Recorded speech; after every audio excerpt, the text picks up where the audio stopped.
Good morning, everybody attending this talk this week. This is our fifth technical workshop, and today we're going to have the couple of talks. The first one, geological integration, petroleum systems and prospectivity of Colombian basins, lower Magdalena Basin, and it's going to be given by the Universidad de Caldas. And our second talk is titled Colombia Round 2021, Lower Magdalena Basin Exploration Opportunities, and is going to be given by the ANH interpreters. Okay, just to recall a little bit what we are doing so far. So you can see here in the map that we covered the Caribbean Sea and all the basins there in April 9th and April 16th. We jumped into the Sinú San Jacinto Basin in April 23rd. And last week, we covered the Chocó onshore and the Tumaco basins last week on April 30. Today, we're going to cover we are going to start with covering the commercial basins in the country. And we are going to start with the lower Magdalena. Next week, we are going to cover the middle Magdalena on May 14. On May 21st, we will cover the upper Magdalena.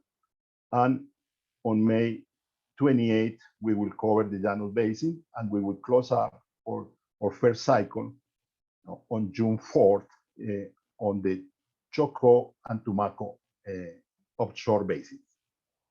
Okay, after that, we will continue with the cycle 2 that is going to cover others, their frontier areas in the country.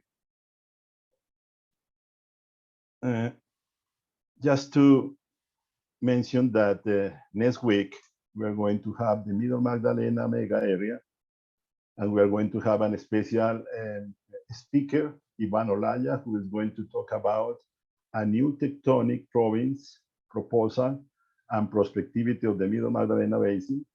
And as all the weeks, we will have the ANH interpretation and the presentation of all the opportunities in the Middle Mag. Well, so far, as we mentioned some weeks ago, unfortunately, we are still dealing with some problems with our presentations and recording products on the Caribbean. We have some. We are expecting some news or some direction from the Cancilleria of Colombia. Unfortunately, that's the reason for the delay on the definition of those blocks.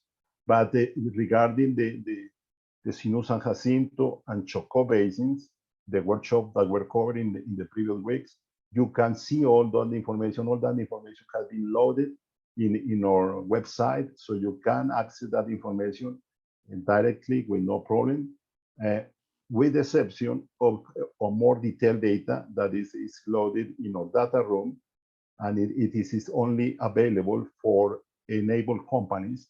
So we have been in contact with them, and they have access to that. But don't forget, you can have direct access to the presentation done on the Sinú San Jacinto and Chocó, and next week you will have access to the presentation that is going to the presentation that I'm going to give given today.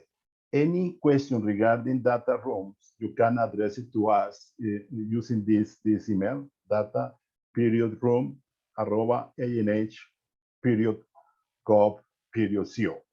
If you have any contractual, legal, or other questions, you can address those to the ppaa@anh.gov.co. Okay, let's move on to our talk today, and let me introduce the speakers today this week of the Universidad de Caldas. We have the pleasure to have here Dr. Andrés Pardo, geologist from the Universidad de Caldas, graduated in 1988, Master Science in Vegetal Micropaleontology and PhD in Science of the Liège University, Belgium, in 2004. Dr. Andres Pardo is a professor in the Department of Geological Science in sedimentology, regional geology, palynology, and pit geology since 1989. He worked for the ANH from 2006 to 2009 as an advisor. And currently Andrés is the director of the Instituto de Investigaciones en Estratigrafía, IES, and also is the director of the research group in stratigraphy and volcanology in the Universidad de Caldas. We will have Lina Rendon as well as part of the Universidad de Caldas group. Lina Rendon is a geologist also of the Universidad de Caldas, graduated in 2004.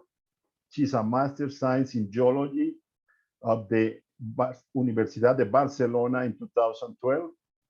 She worked for Ecopetrol from 2006 to 2018.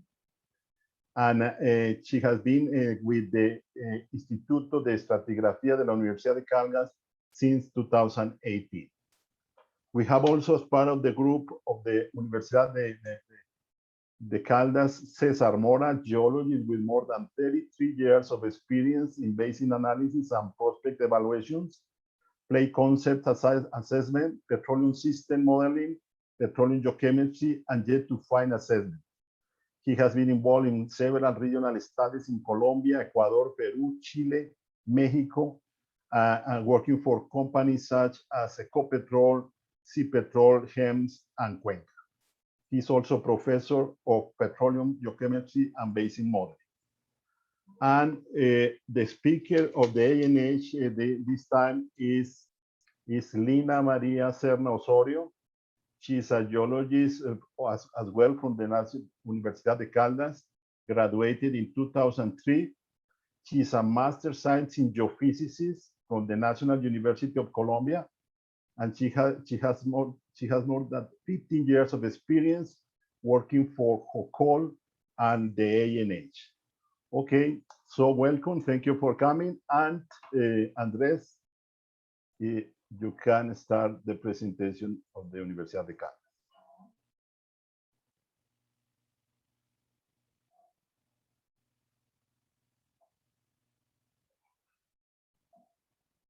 I forgot, I mean, just in case we have new people here, you can address any question through the chat and we will try to answer all of them immediately, okay? So feel free to put all your questions there and we will answer during the talk the questions, okay?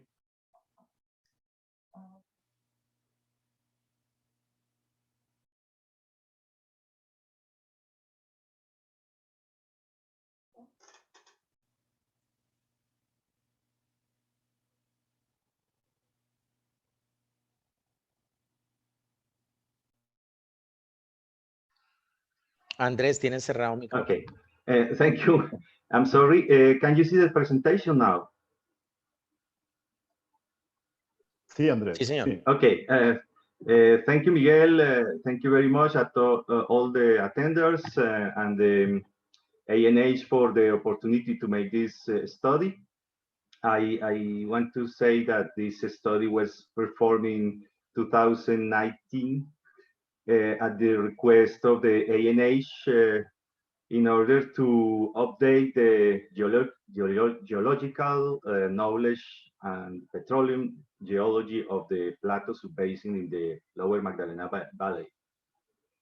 In this project, where participate more than 40 geologists of the academy and the industry, and different study techniques were used in this study, including stratigraphy, micropaleontology, seismic interpretation, and basin modeling and oil geology, of course.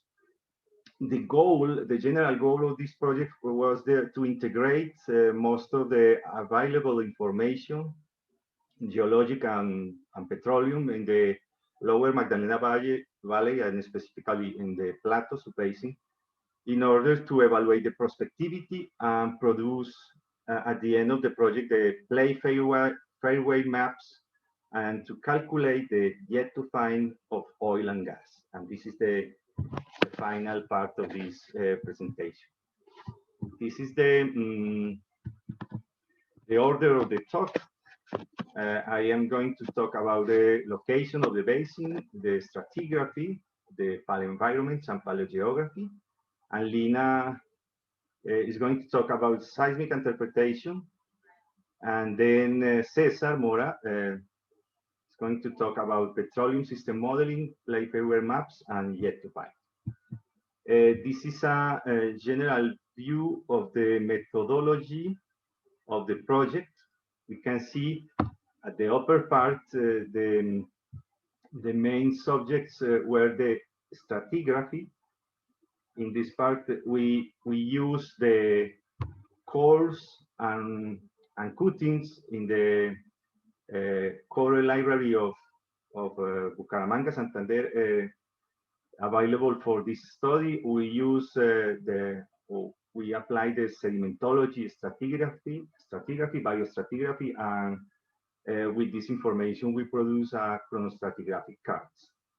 We made also regional stratigraphic correlation with wells and the information produced in this project.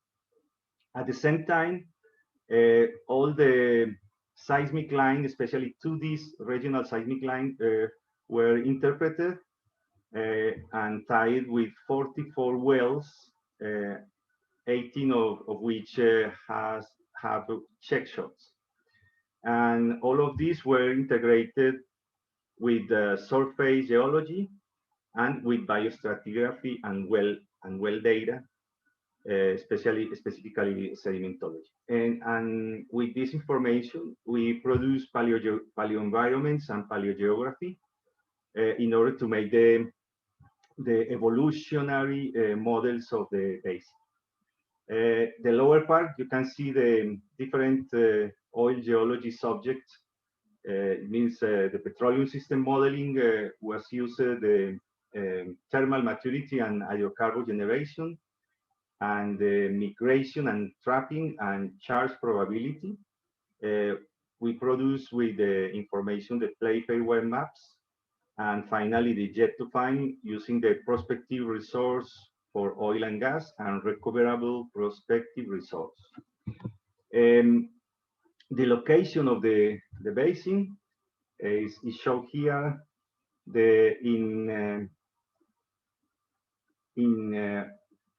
In this color,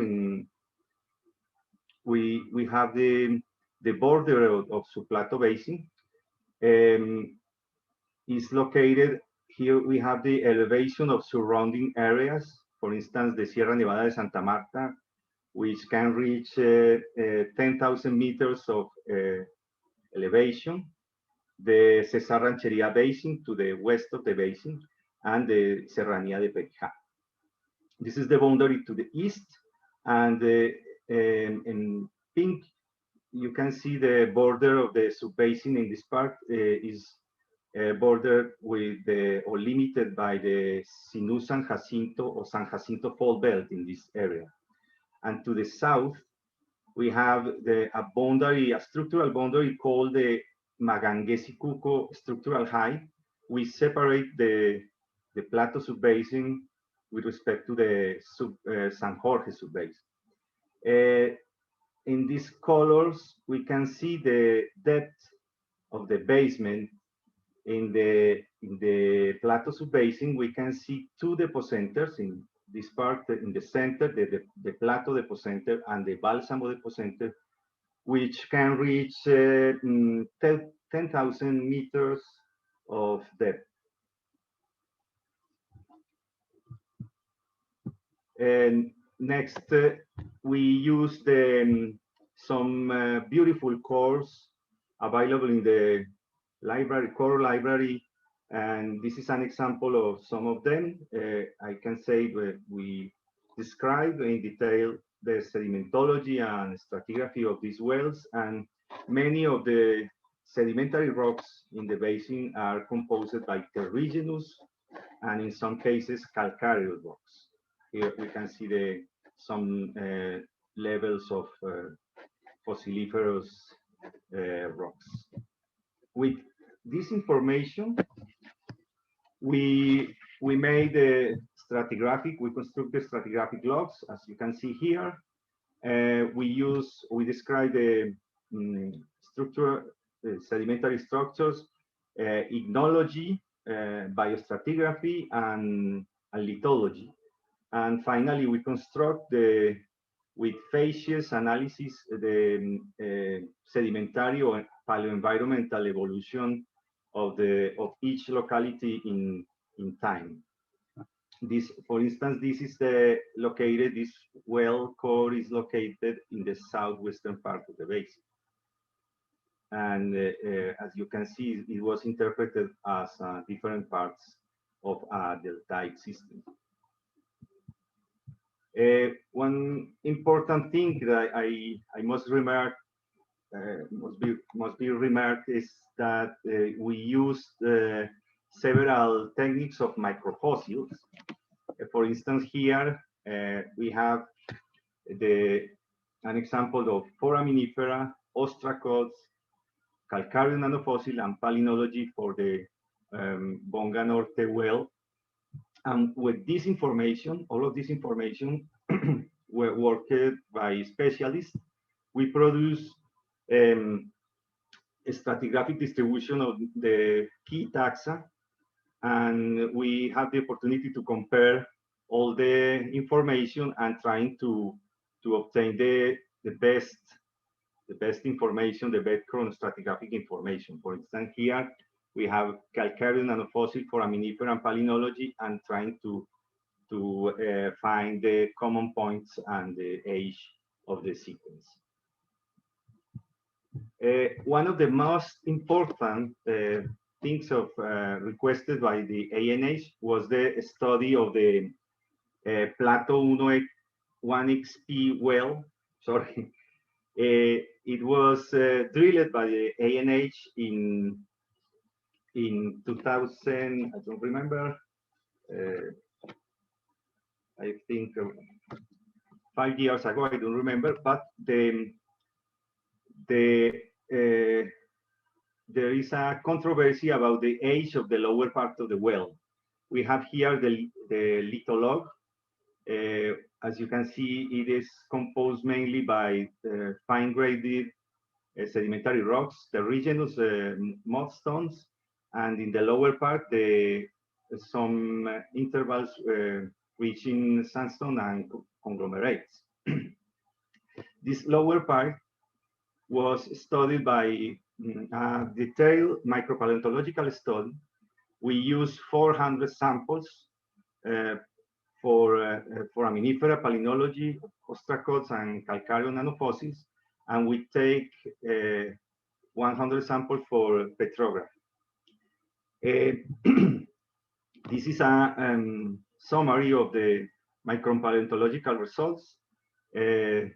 We can see it's relatively well preserved, some of the microfossils. This is the palynological record, which can be not over mature, but the color indicates a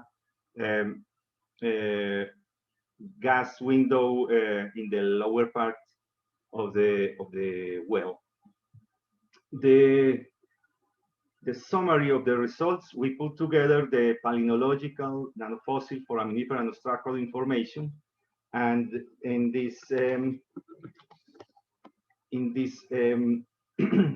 diagram we can see that especially the nanofossils and foraminifera indicate mainly in the lower part a middle late Eocene, Oligocene age.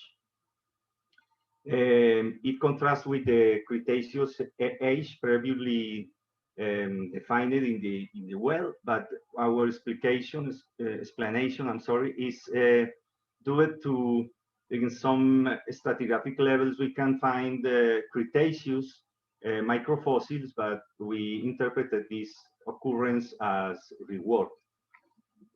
This example, you can see in this, especially in the distribution of key taxa of foraminifera, that is put here in this stratigraphic chart.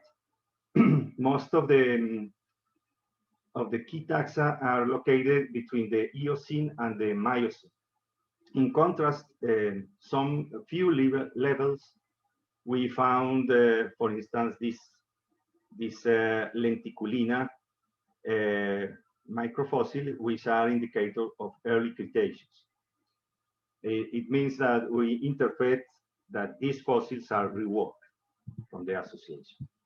With this information and all the information available, we produce this chronostratigraphic chart, or actualize the stratigraphic chart. As you can see in this is the stratigraphy of plateau subbasin. We including in this part the middle late Eocene, as I mentioned in the plateau, in the age of the plateau well, and we correlate with San Jorge subbasin and Sinu San Jacinto or San Jacinto belt in the neighboring areas.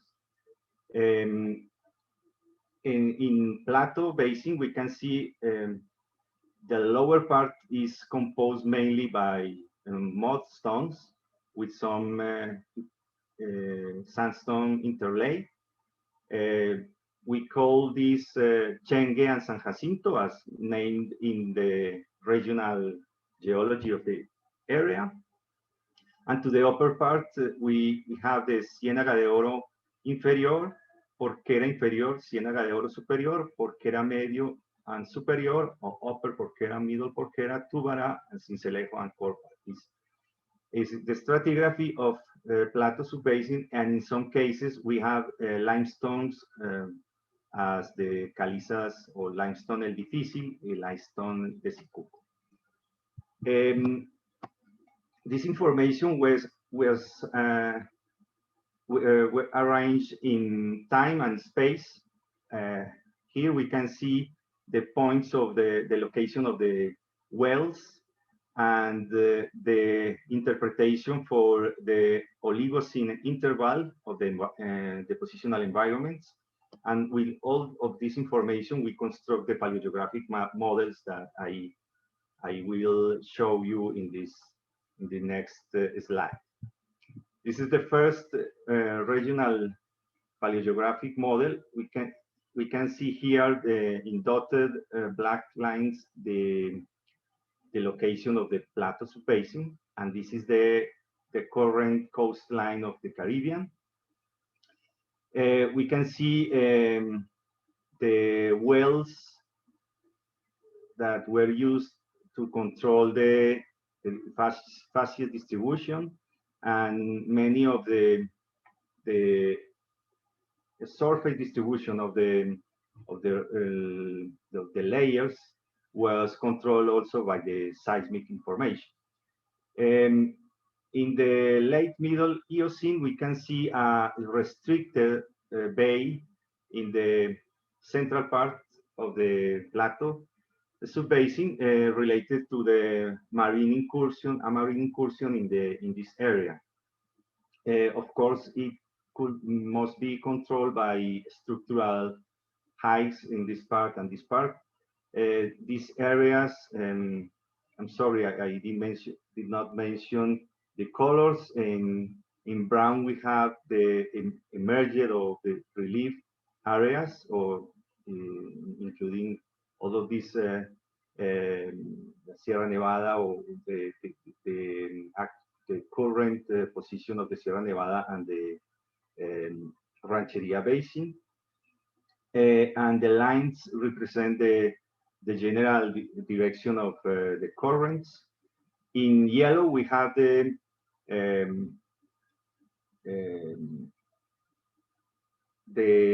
shallow marine deposits and littoral deposits, and in gray, we have the open marine deposits. In blue, we have some local carbonates, usually of shallow water. I mentioned restrict bay of this area, and an open marine to the northeast for the late middle Eocene times. During the Oligocene, the sea continues to go to the southeast of the basin and occupied most of the basin. The littoral sands were located in this position. And here we have the structural Magangesi-Cuco High, which control the sedimentation of this part. And to the south, we can see the marine incursion in the San Jorge Basin, especially to the north and to the north of the subbasin. During the early Miocene, we have here that the sea continues to go. The sea occup most of the basin. Most of the reservoirs of littoral sands are in the southeast. And at this period, the development of reef-filled carbonates were most important than previous periods, like here and here and here. And this, you can see the connection between the Plateau and San Jorge Basin at this moment. It's also important to remark that in the San Jacinto, in the position of San Jacinto fault belt, start to, the formation produce some local points of shallow marine deposition and deformation simultaneously with the sedimentation. It is important also because we can see in the rework of microfossils. Okay, I invite Alina to continue with the talk about the seismic interpretation. Okay, thank you, Andres.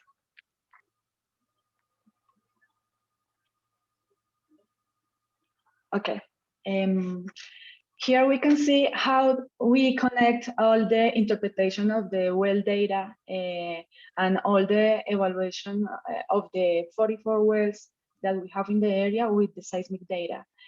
Through the seismic sequence and reflector character and seismic phases, we realize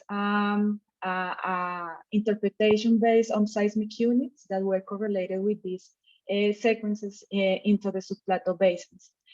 Those different sequences we are going to see later how is the response, but each of one of these were correlated directly with the formation of the wells in the subbasin. Here we can see a distribution of all the wells that we work in this project. This is a distribution of the penetration of those wells into the Plateau subbasin. And to clarify, this is not a representation of the seismic expression of the area. It's just a penetration chart. When we can see in the dark gray the southern part of the Plateau subbasin, when we can see how is the penetration of these wells and which units those wells reach. As you can see, the southern part, all of them just reach until Oligocene sequences, and in the middle part that is in a gray color, the center part, we can see that all them wells were drilled mainly over the basement heights, but the majority of them just reach Oligocene sequences, and just the NH Plateau 1X reach the Eocene sequence. To the north, in the light gray,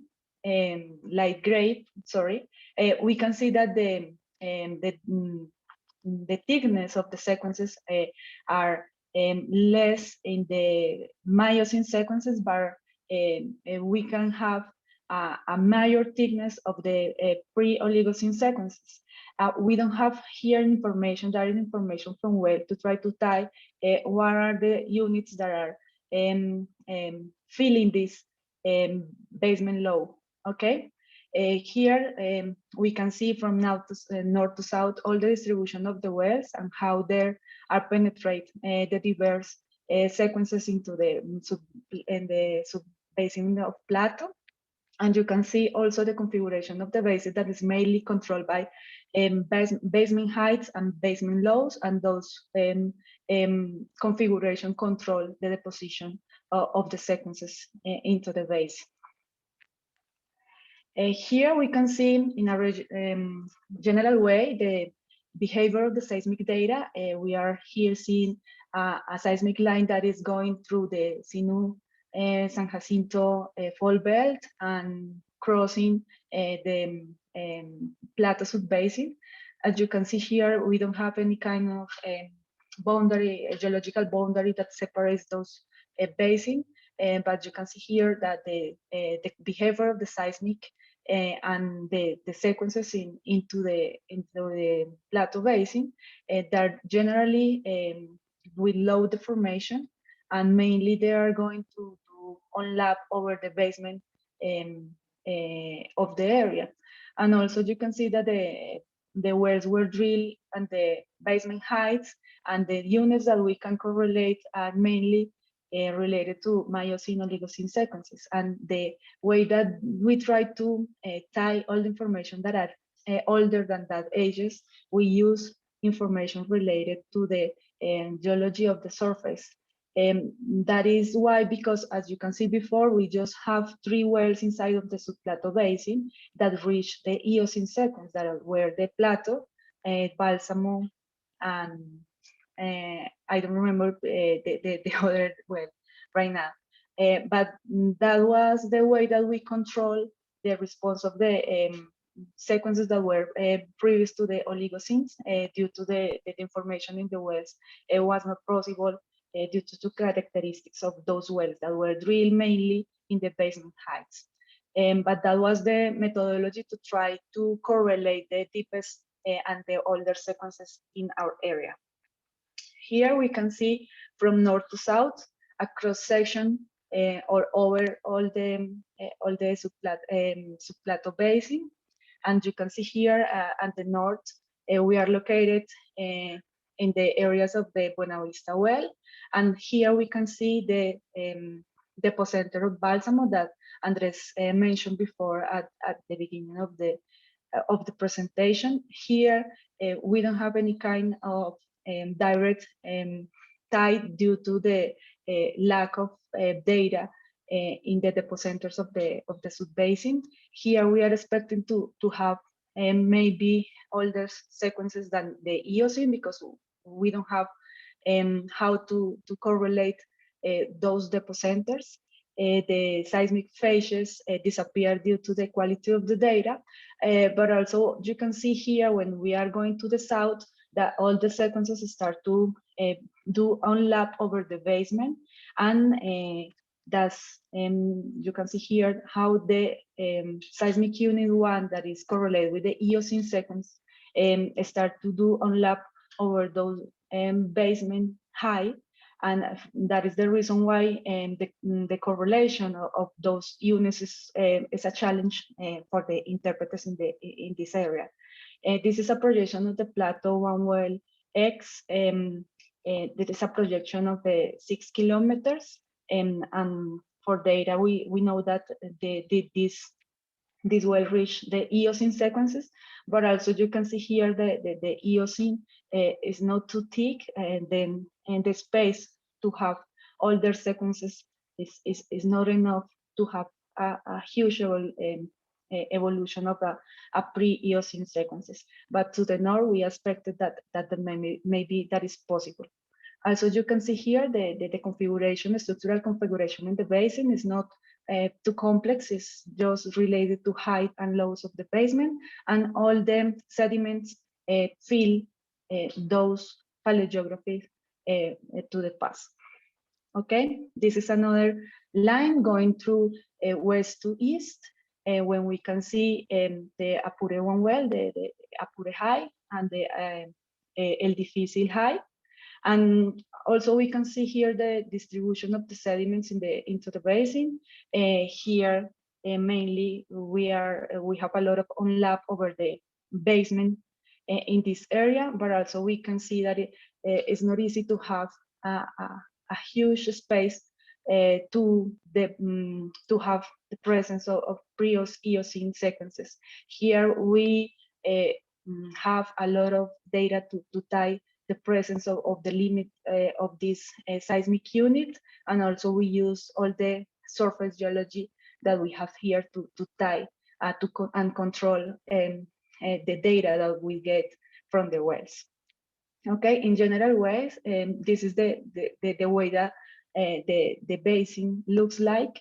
And we use at least 10,000 kilometers of 2D seismic lines to do this interpretation. And in general way, this is the workflow that we use to generate the surface.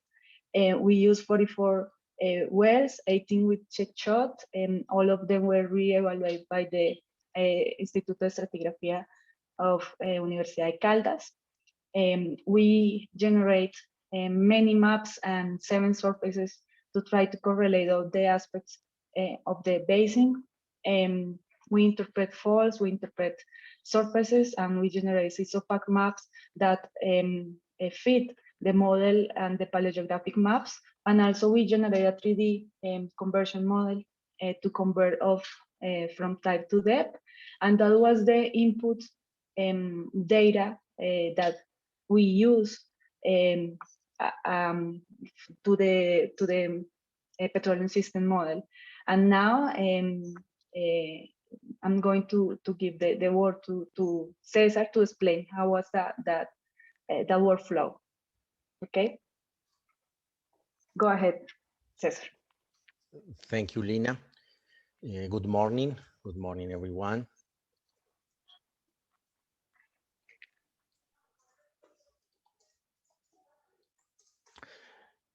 Yeah. Now we are going to talk about the petroleum system modeling, the fair play way analysis, and also finally we are going to talk about jet to fine assessment for this subbasin. First point we are going to talk is about the hydrocarbon occurrence.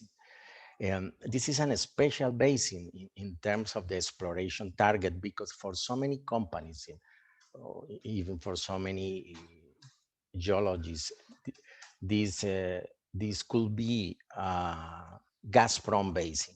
But according to the type of fluids we have in the basin, this is an oil-prone basin, where we have all the spectrum into the oil window and gas window. As you can see here, we have gas, we have dry gas, we have wet gas, we had black oils, light oils, and also we had condensate.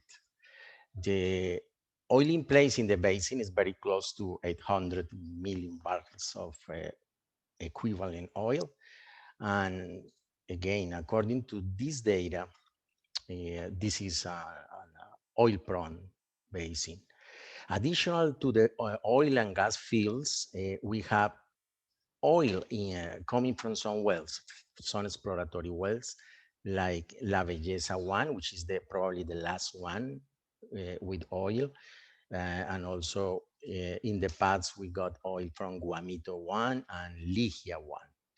This is really a very important point for the basin, because we are trying to explain why we are going to have gas in some cases, in some targets, or when or why we are going to have oil in some other geological situations.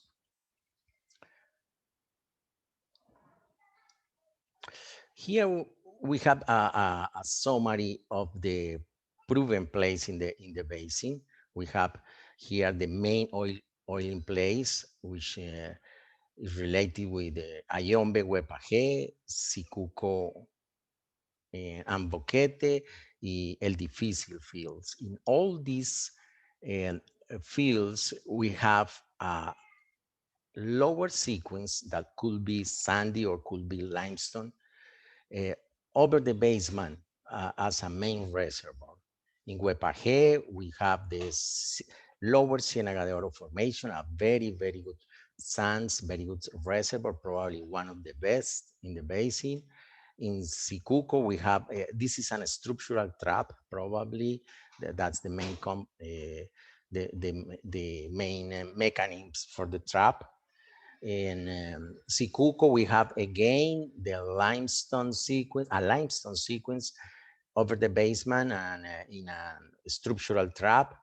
And in Boquete, we have probably a mixture between sandy intervals and limestones as a reservoir in a structural trap. And for El Difícil area, El Difícil high, again, we have a lower sequence above, over the basement, and here with a limestone, mainly limestone reservoir.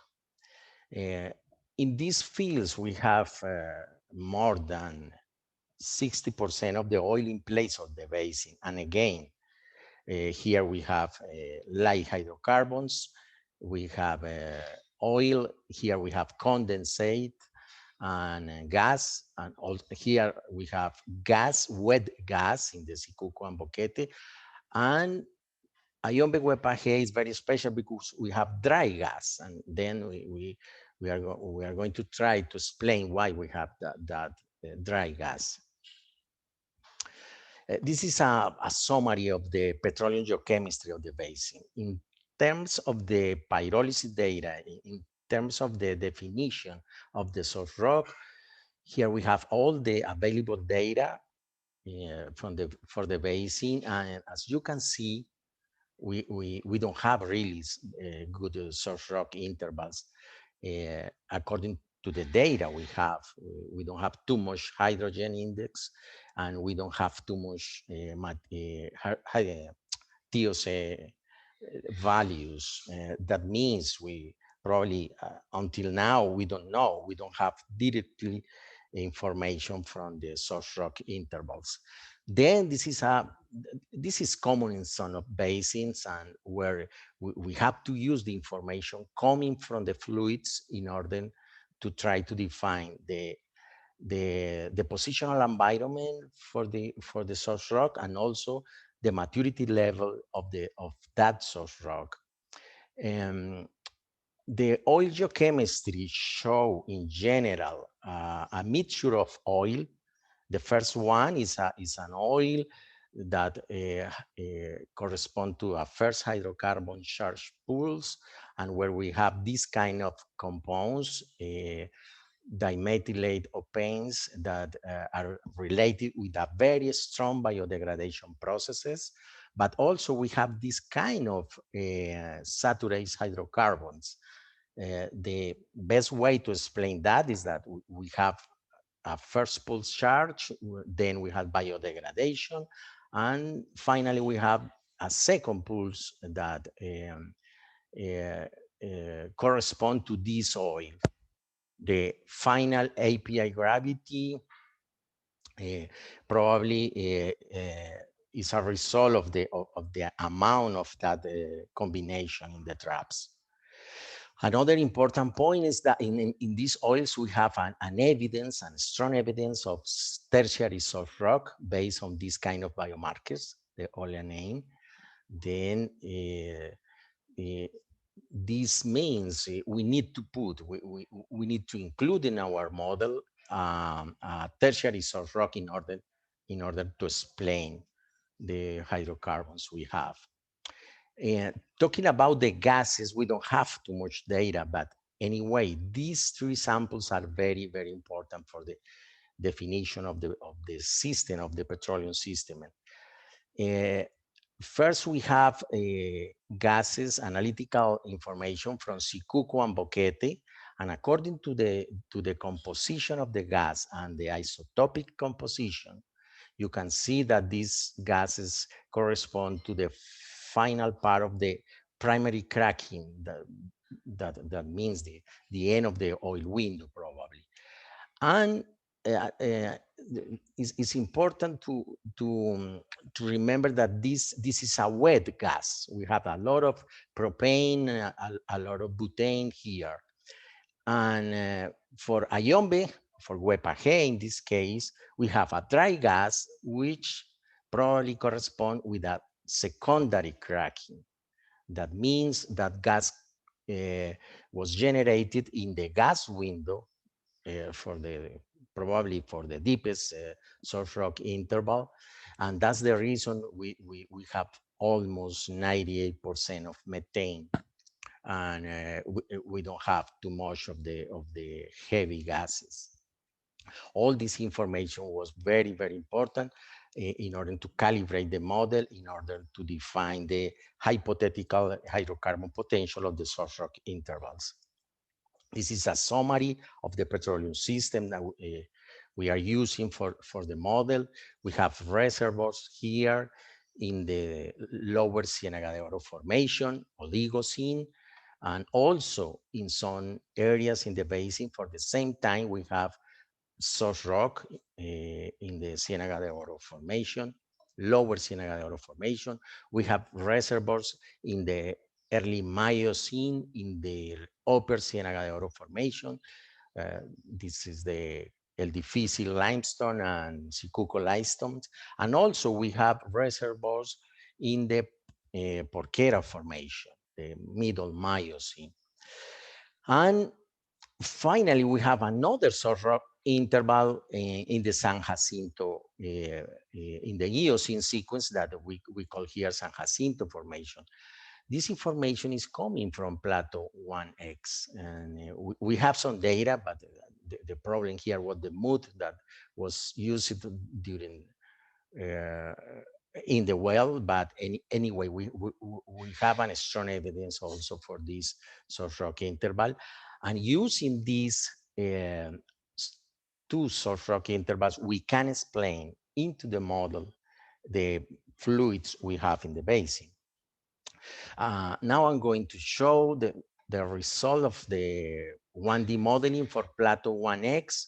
We did at least 6 1D models in the basin.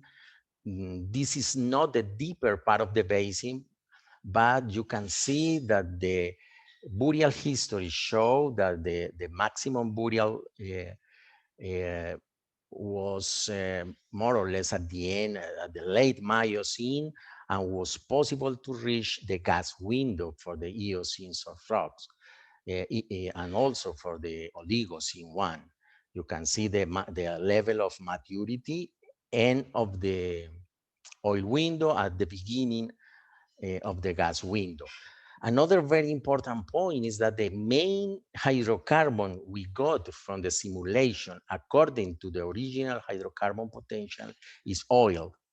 We have more oil than gas, according to the source rock we had to include in the model. And finally, here we can talk a little bit about timing for the basin. You can see that in this part of the basin, the main hydrocarbon charge pools is located in the Miocene, late Miocene, and that means that for the oldest structure, the older traps in the basin, we are going to have a very good timing. Probably the highest risk for in terms of timing will be related with the last event of tectonic deformation in the basin. This is a cross section showing the maturity, the distribution of the maturity. We are going from Huepaje to the Plato Depot Center, Plato 1X well, and at the end we have Ligia 1. You can see the seismic interpretation, and in this cross section you can see the distribution of the gas window, oil window at the immature section. With this model, we can explain, we can match the presence of the dry gas using this maturity level that we can reach in the deepest part of the basin. We can explain the gas and the condensate that we have in some wells, in some fields. And also we can explain the light oil we have in some fields and in some wells. Next step was to do the 3D modeling for the basin. We use as you see in the Linus presentation, we use all the maps they were generated in the project, and the first product for us was the thermal maturity maps for the source rock, the hypothetical source rock intervals. According to these maps, we now was possible to define the area for the productive of source rock, which is the main point in order to establish the amount of oil, the amount of hydrocarbons that could be migrating into the basin. And also with this model, we can try to explain why we have in some cases oil and gas, why we have gas, and why we have in some cases just gas. And we can explain that in terms of the maturity level of the source rock, and also with the PVT conditions of the reservoirs, the PVT condition of the traps. That means that a company that that work in this basin could decide if his target will be the gas, especially for shallow traps, for shallow reservoir, or is the target could be liquid hydrocarbons if we go deep in the basin. This is a way to explain the fluids we have, thinking just in the variations of the maturity level of the source rock, and especially the variation of the PVT conditions in the traps. This is an example of the methodology we use in order to go to the play fairway analysis. We start with the migration modeling, 3D migration modeling. You can see here the style of the migration pathways. Then from these kind of maps for every one of the reservoirs, we go to the charge probability maps, where we can define or where we calculate in a quantitative way the geological risks for hydrocarbon charge. These kind of maps are varying from 0 to 1. And here you can see that a lot of areas has very good probability for hydrocarbon charge. And finally, over this map, we put the regional distribution of the reservoirs we define. This information is coming from the stratigraphy approach, is coming also from the integration between the stratigraphy approach and the seismic interpretation. And here we can see different polygons where we have different kind of reservoir. This is very important because according to the paleogeographic information, we know or we believe, according to the model, that we can expect different kind of reservoir, and also in some areas we are going to have a very high risk related with the distribution of the reservoirs. And then we did this for the Eocene sequence. We San Jacinto formation, Lower Ciénaga de Oro formation, and Upper Ciénaga de Oro formation. Here you can see these polygons. These polygons correspond to areas where we have the combination of a very good chance for hydrocarbon charge and a very good chance for reservoir development. That means that we are trying to map all the areas where the probability to find hydrocarbon is highest than 55%. And the summary of this exercise is in these maps. Here we have all the play fairway areas we define in all these reservoir intervals. You can see that in some areas we can have more than one. And also you can see that the hydrocarbons, the occurrences are included on some of these areas. And I believe, I'm not sure, but I believe we got 18 polygons, 18 fairway areas. And then using this information and the location of the wells in the basin, we got this map. This is a very interesting map because here we have the polygons where we have a play fairway, but we don't have wells. That means if you see the size of these areas, a huge area in the basin is unexplored. Thinking in hydrocarbon probability, and thinking in the fact that we don't have wells to prove that kind of point. And finally, we have a summary of all the traps, all the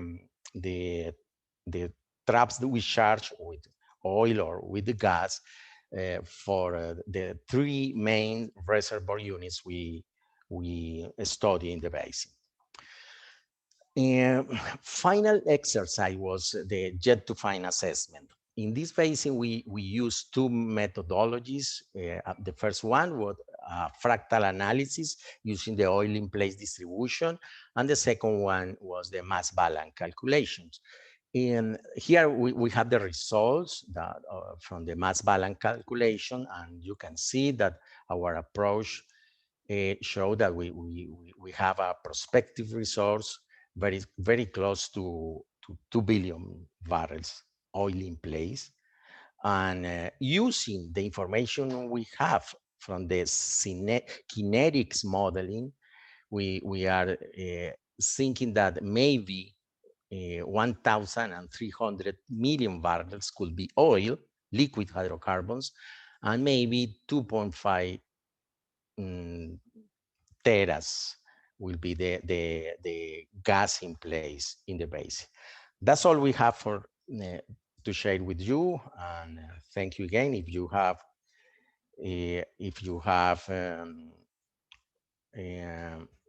any question, I believe, I'm not sure if we have some time.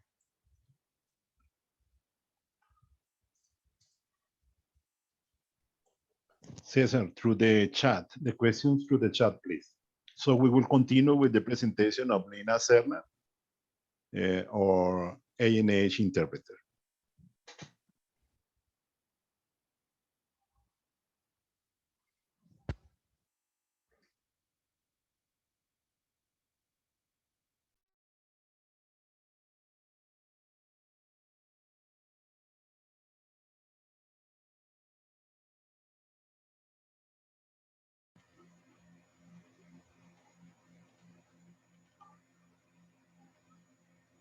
Good morning. Can you see my screen? Yes. Okay, good morning. This is the presentation as a part of the Colombia round 2021. This is the presentation of the Lower Magdalena Island Basin with exploratory opportunities. The content of this presentation corresponds, first of all, on an introduction, where I will show you the location of the blocks offered in the Colombia round. Afterwards, some general aspects in the basin, as infrastructure and geological framework. Next, I will show you the blocks located in the northern part, of the basin, as Plateau Sub-Basin. Next, I will show you the blocks in the another part that is in San Jorge Sub-Basin, and it contains database, seismic interpretation, prospectivity, and conclusions. That's in introduction, the locations in the first part of the introduction is the location for the Colombia round 2021. The ANH is offering 4 areas located in the lower Magdalena Valley Basin. 3 of them are located in the northern part of the basin, as being 40, being 41, and being 21. These blocks are in Cesar, Magdalena, and Bolivar departments. And the another area is being 81, that is located in the southern part of the basin. This block is in the Córdoba and Sucre departments. There are the areas for each block given in hectares. As main infrastructure nearby to the blocks, the basin has different gas pipelines, as El Difícil Barranquilla, Jobotablón Cerro Matoso. This is the El Difícil Barranquilla, Jobotablón Cerro Matoso, and Cerro Matoso Monte Líbano. And oil pipelines as Caño Limón, Coveñas, and the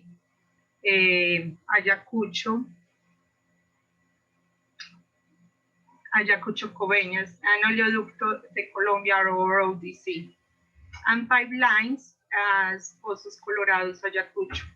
In the north part, El Difícil Barranquilla gas pipeline is near to Beam 40 and Beam 41 areas, where the closest station is El Difícil station. In the Beam 21 block, the block is closed by Caño Limón Coveñas oil pipeline, and the Sicuco station is located 32 kilometers from the main lead of the Beam 21 block. Beam 81 is closed by ODC oil pipeline and Cerro Matoso Monte Líbano gas pipeline. Inside this block is the Monte Líbano station. That is the geological framework. This is the lower Magdalena Valley is a forage basin located in the northwestern of Colombia. It is limited to the west and northwest by San Jacinto Fault Belt, to the east by Santa Marta Bucaramanga fault system, that is the limit between Sierra Nevada de Santa Marta and Cesar Rancheria Basin. To the south and southeast, it is limited by the Central Cordillera. The basin is considered a mature basin, greater than 300 million barrels oil equivalent. It's a light oil, wet, and dry gas prone area. The basin has found hydrocarbons, both in classic phases of the Ciénaga de Oro and Porquero. Units from upper Oligocene to middle Miocene ages, respectively, as in carbonate phases of the Ciénaga de Oro, as the case of El Difícil High and Sicuco High, and also in tubular formation of upper Miocene are reservoir, but in less proportion. The main hydrocarbon source is found in the Oligocene sequences, but in this study that the Universidad de Caldas made, the main possible is in the upper Eocene.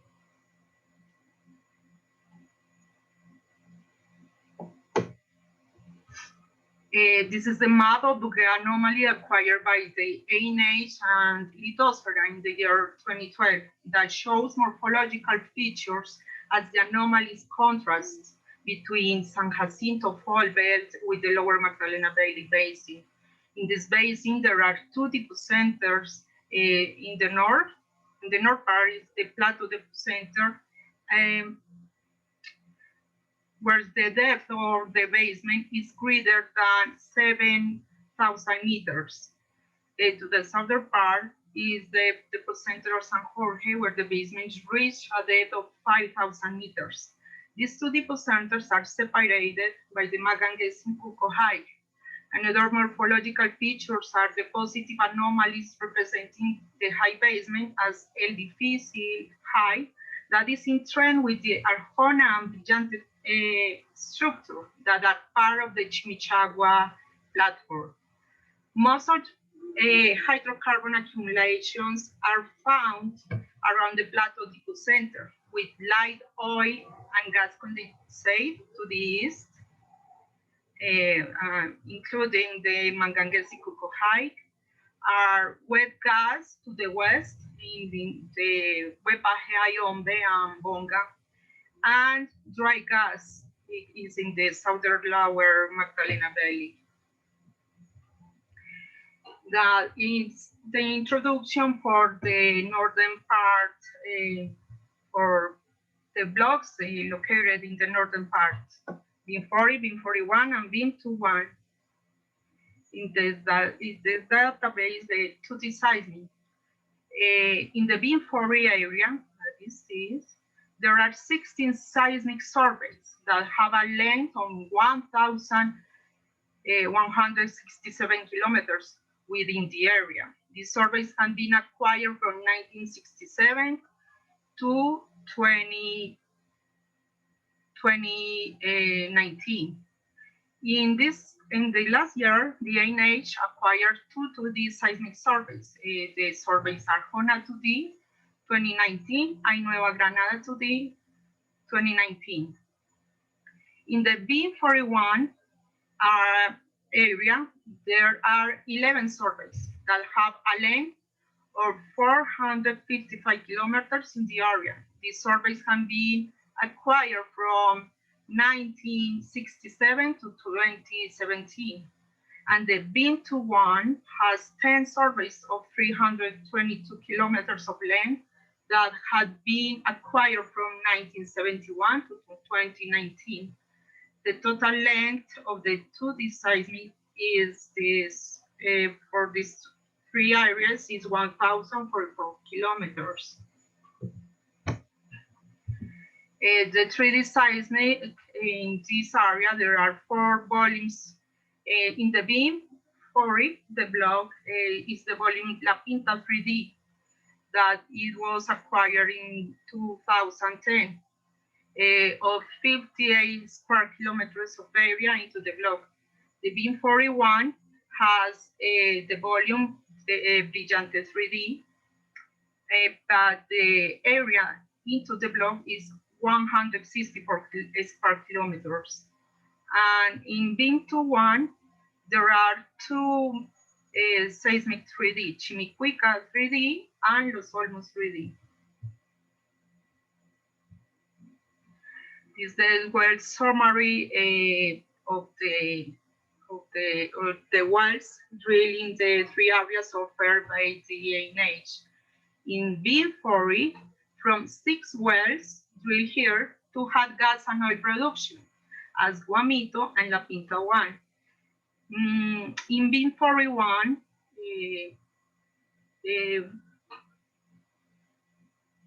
had been drilled 4 wells, where the Brillante 1 well had a strong gas shows, and Brillante Southeast 1X had gas production with oil associated. In BIM 21 block, there are 10 wells, of which 5 had gas production in the 60s, such as Consuelo 1, 2, and 3, and La Mocha 1 and 2.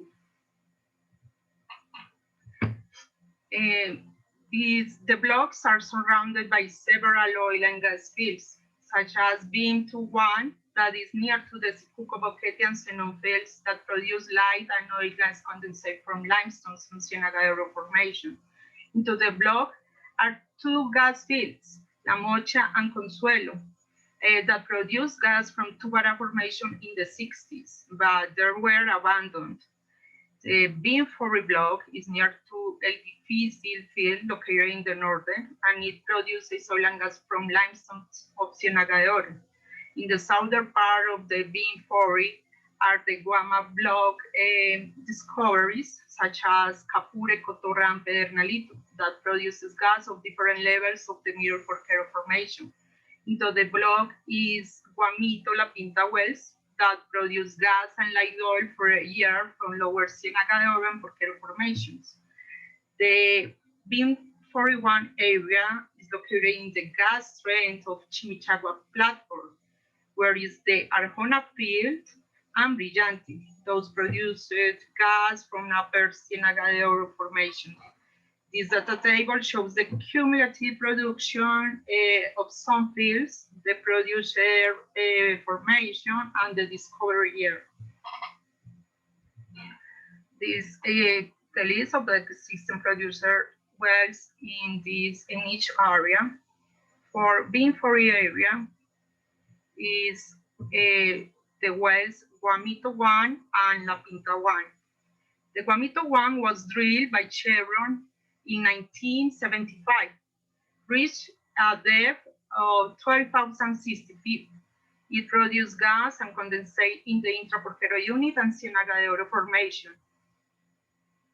The well test results indicate presence of liquid and gaseous hydrocarbons at the intraporquero level, 120 barrels of oil per day with 47.7 degrees of API. 750,000 cubic feet per day of gas, and at the top of Ciénaga de Oro formation in 10,200 feet, 406 barrels of oil per day of 46.9 degrees API. The well was closed on June 1979 and abandoned in 1984. Gas was not, because gas was not commercial at the time. Another well was La Pinta 1, drilled in 2009 by Petroleum and located near to 700 meters of Guamito 1. And it reached a total depth of 11,250 feet. The well produced from the upper Porquero and Ciénaga de Oro formation for 1 year. The cumulative production was of 2,763 barrels of condensate, more than 10 million of cubic feet of gas, and 3,776 barrels of water. The commerciality was not declared. The definitive abandonment was carried out in 2013. The wells that produced in BIM 41 area were Brillante wells. In order to test the Ciénaga de Oro reservoir in the Brillante structure. This structure consists mainly in a three-way declosure against a normal fault. It is located in the footwall of a north-northwest normal fault with east dipping associated with the transcurrent Santa Marta fault system, just west of the Arubani graben. The first well was Brillante 1, that it was drilled by Shell in 1944 and reached a depth of 10,259 feet. The well has strong gas shows and oil in different intervals. After 3.5 months of test, the well was abandoned. And later, in 2010, Petroleum drilled the well Brillante Southeast 1X.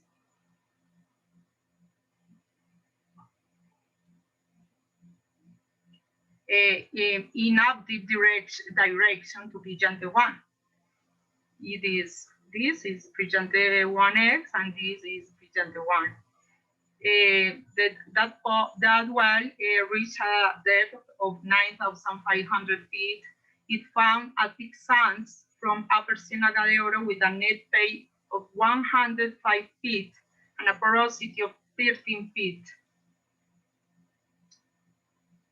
The cumulative production was of 578 millions of gas cubic feet of gas, 2,687 barrels of oil, and 44 barrels of water. The low capacity on the transportation solution as the virtual gas pipeline caused that the well and the field finally closed on June 2020.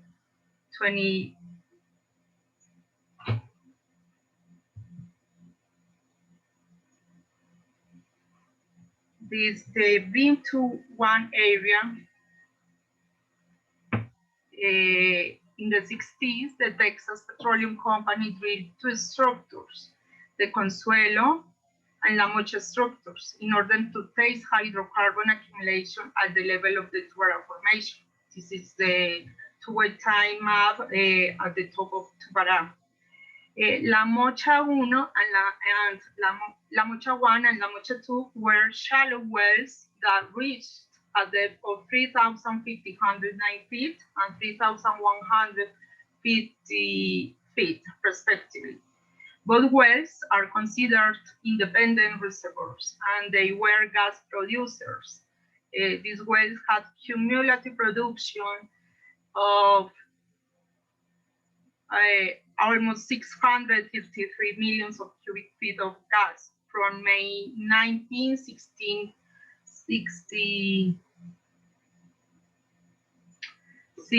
1971. La Mocha 1 well block is discarded of having additional reserves due to the high BSW. And La Mocha 2 seems to be the best producer with still additional reserves. Consuelo wells, these are located in the structure of Consuelo that corresponds to an anticline, were shallow wells with depths between 3,486 feet and 4,060 feet. The three wells were gas producers, and they had a cumulative production until 1971 of 4.5 BCFs. Consuelo wells were drilled near to gas water contact, and in 1973, they were completely invaded by water. The seismic capability in the 3D in this part of the block of the basin is if there are differences. This is a comparison between two seismic volumes to identify the quality of the seismic. In the Chimicuica 3D located in the BIM-2-1, we can observe the low continuity in reflections at Tubara Formation, expected geophysical response due to phases variation. High continuity reflections at basement and reflectors from Porquero Formation just interrupted by faulting and Magdalena appearances. In contrast, La Pinta 3D located in the BIM-40 block has very low quality as chaotic reflections where continuous reflections would be expected. Static corrections need to be improved to get a better image. Low frequencies due to a likely body convolution is seen for the deeper reflectors.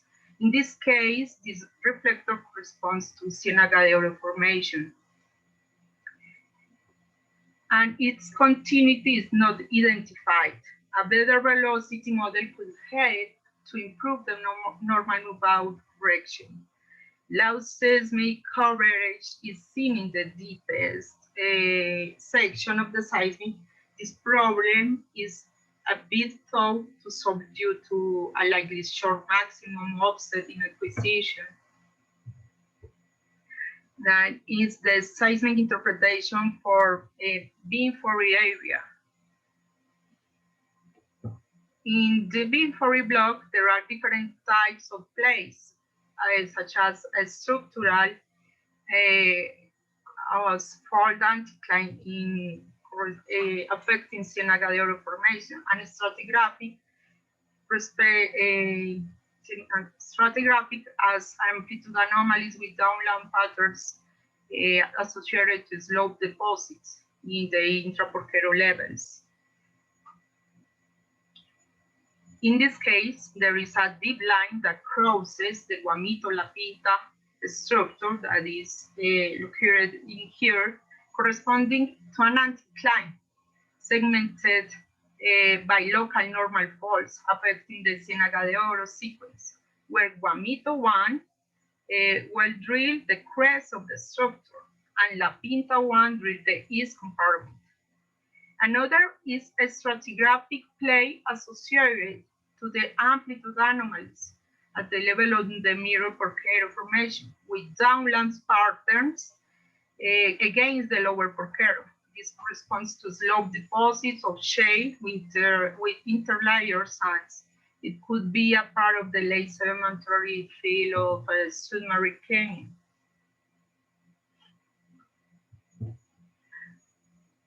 Other types of plays that are identified in the block correspond to faulting relating to diaphysic dynamics, carbonates of early Miocene age over basement paleo heights controlled by normal faults, slope deposits involved into grout strata as mass transport complex, and the high amplitudes with lobular geometry, and stratigraphic traps associated with on-lamps and pinchons patterns. This is a strike line that is in direction south, north, shows different kind of plays, such as a diaphysic that is folding the Miocene units. Slope deposits involved into grout strata or mass transport complex associated to slope instability, either by slipping or overturning of the sediments. And this is associated with a majorly strict normal fault boundary El Difícil basement, El Difícil basement height, where the carbonates lie over the basement. And there are structural traps given by local normal faults, as shown in the deep line. In this deep line,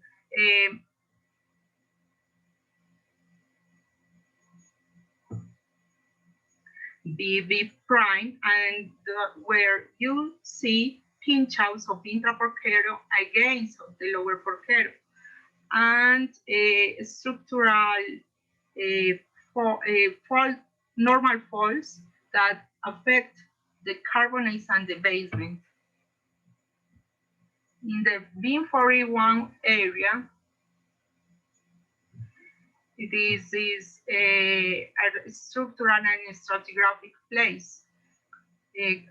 For example, anticlines with a three-way closure against normal faults associated with the transcurrent Santa Marta fault system. A four-way deep closure in sediments of the lower Miocene, and possible stratigraphic traps associated to Eocene and conformity, where you can see on-lamps patterns and Miocene affecting of Miocene deposits. As a structural play corresponds to brilliant structure that it is located here. That consists of a three-way deep closure against normal faults associated to the transcurrent Santa Marta fault system. The structure is in the upfront block of a north-northwest is dipping normal fault, just west of the Aripuani graben. Another structure corresponds to a four-way deep closure that is affecting the lower Miocene deposits related to the Santa Marta fault system.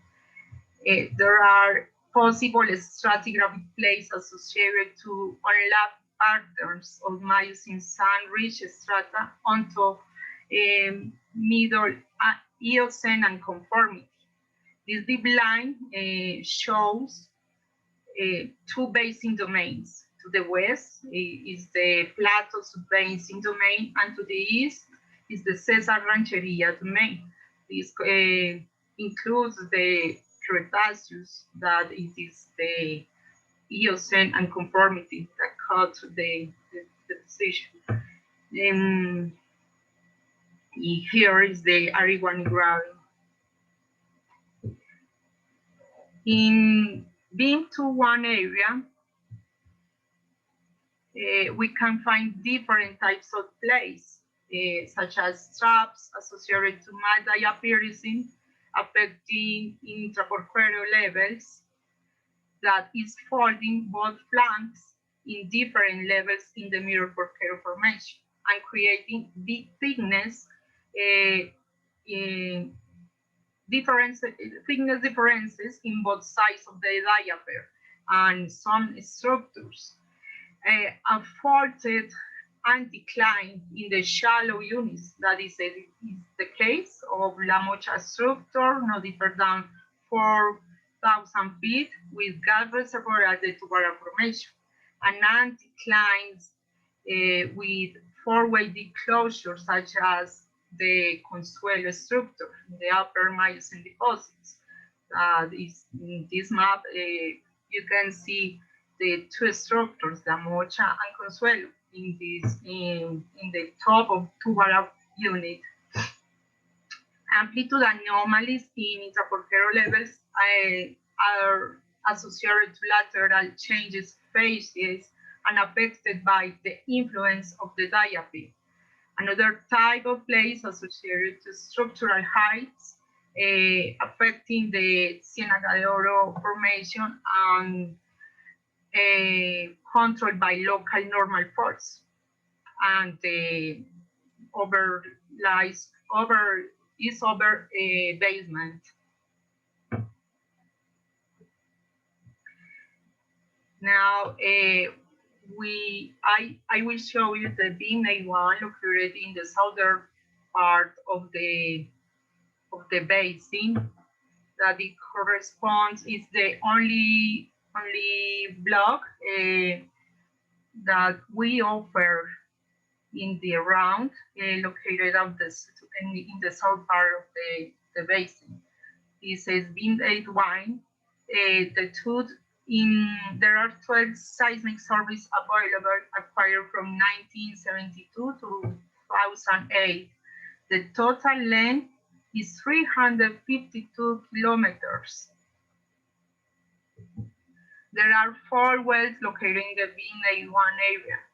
There's Monte Líbano 1, that was a stratigraphic well drilled by Ecopetrol in 1958, where it found an interbedding of sandstone clays and calcareous levels in Ciénaga de Oro formation. Marsella 1, drilled in 1983 to a total depth of 10,167 feet. It was drilled on a high basement structure, and it found a sequence of coarse-grained sandstones interbedding with claystones overlying around 200 feet of limestones. The another well was Puerta Negra 1. It was drilled by Ecopetrol in 1991. It had poor gas shows in Ciénaga de Oro formation, and the Porquero formation had the best gas shows.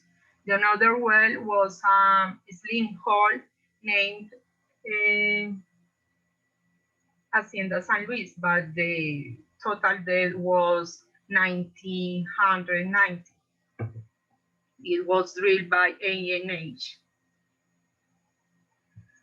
To the north part of the beam A1 block are many gas fields, as Hobo Tablon, that reported in 2011 a cumulative production of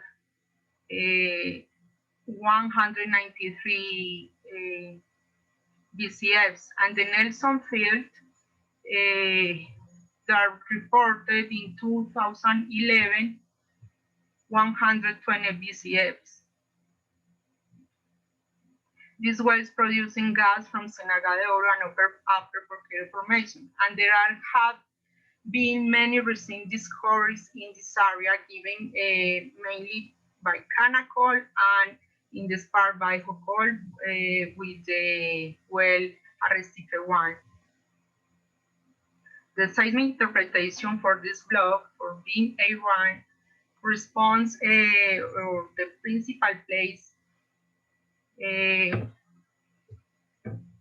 that we identified were anticline structures associated to reversal faults located to the west of the fault, and onlap of Cenozoic sediments against the basement paleo heights.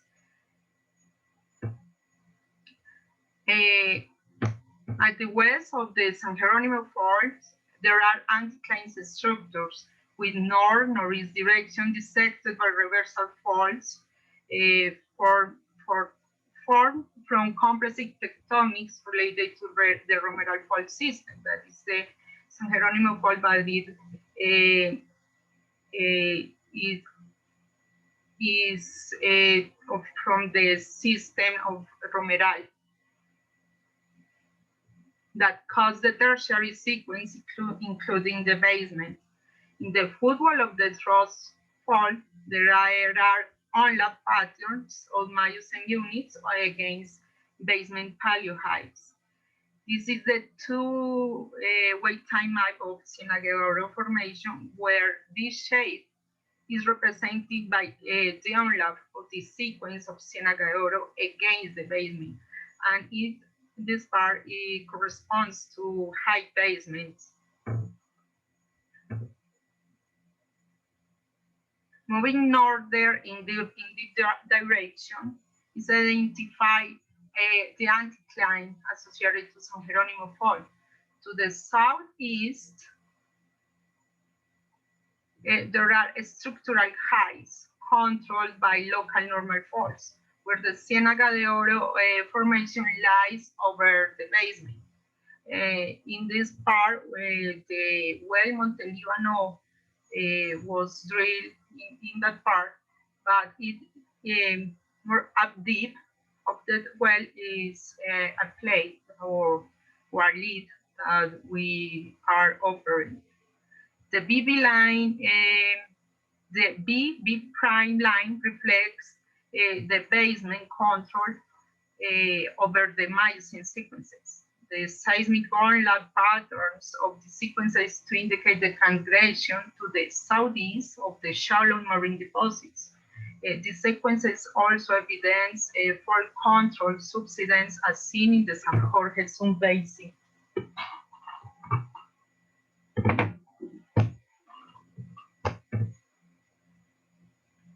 This is a straight line with southwest to northeast direction, where is identified the biggest structure on the hanging wall of the San Jeronimo fault and the onlap patterns in both sides on the San Jeronimo fault. This is representing here that the Miocene units is onlapping over the or against the basement. And in that part here, this is a high basement. In this, it corresponds to this part. That is a prospective resources. We calculated volumetrics for each block. This is the beam-40 area. We have the Guamito La Pinta, consider contingent and prospective resources is considered an already discovered reservoir with contingent resources of 2857 BCFs. In addition, 7 leads. We added 7 leads with prospective resources on 136 BCFs.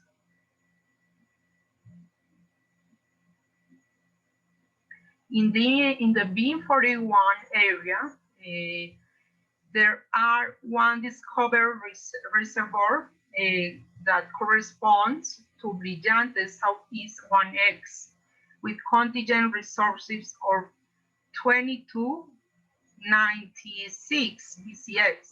In addition, we propose one lead that the prospective resource corresponds to 50.56 BCFs, and this is the lead that it corresponds to our anticline. In the BIM21 block, there are two discovered reservoirs that are La Mocha with contingent resources of 18 BCFs and Consuelo with 2.5 BCFs of contingent resources. We identified with the interpretation 10 leads. This is the leads identified in several units.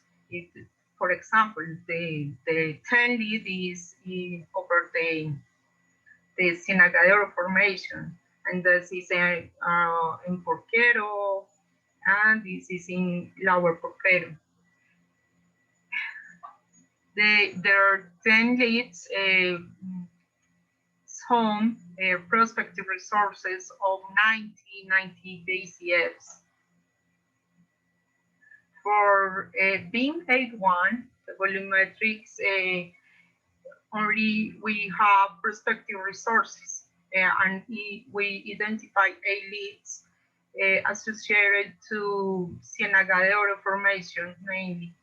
In this zone corresponds to onlaps and is to the onlaps and stratigraphic plates.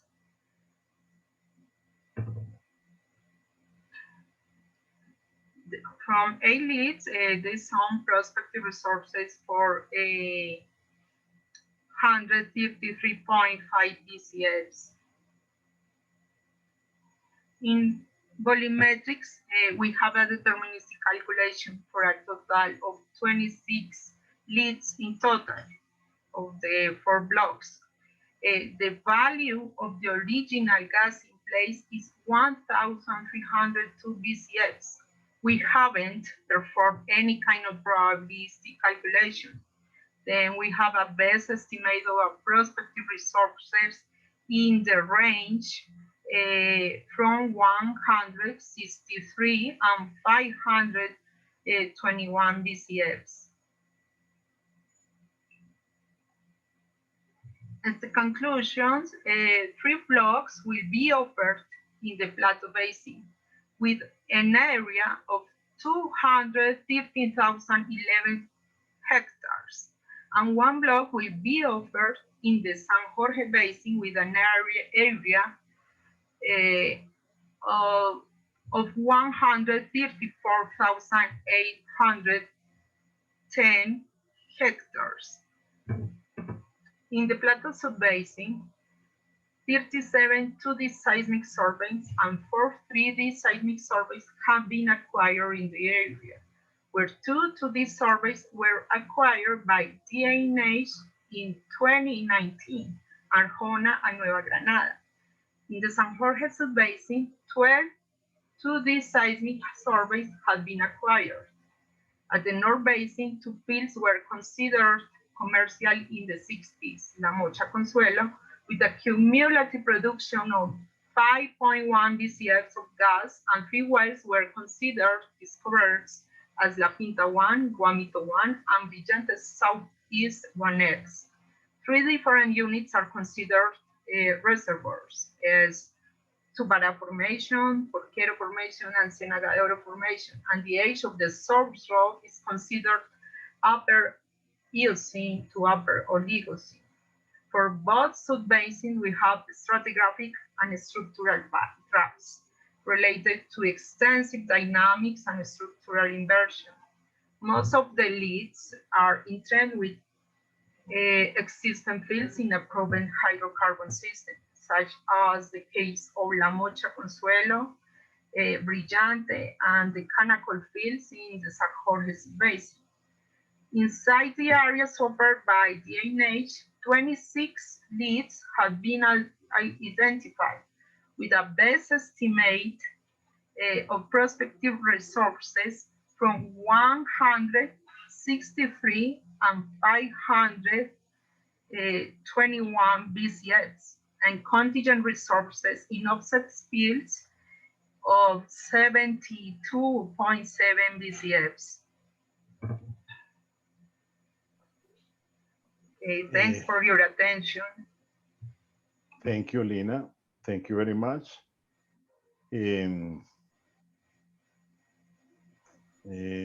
I think that we have maybe chance to try to cover all the questions that we have in the list. Let me see if we can maybe access all the questions. 1 minute, chat. Cesar, Lina, do you have access to the chat? Ah, okay. This is here the chat. 1 minute.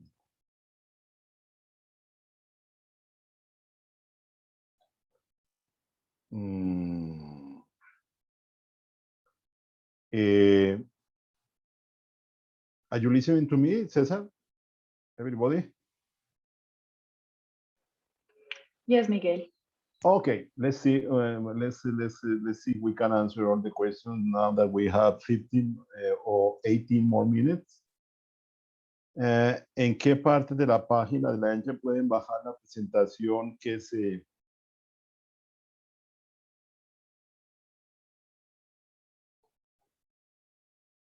I answer. I mean, they're asking where you can find those presentations in the website. And I just answered some minutes ago that you can just, there is a big piece in our website that say Ronda Colombia 2021. There you can find all the Zoom forecasts that are given on Thursdays. And also you see all the technique, all the workshops that are given on Fridays. So you can see the presentation and the recording. Let me see the other question. 1 minute.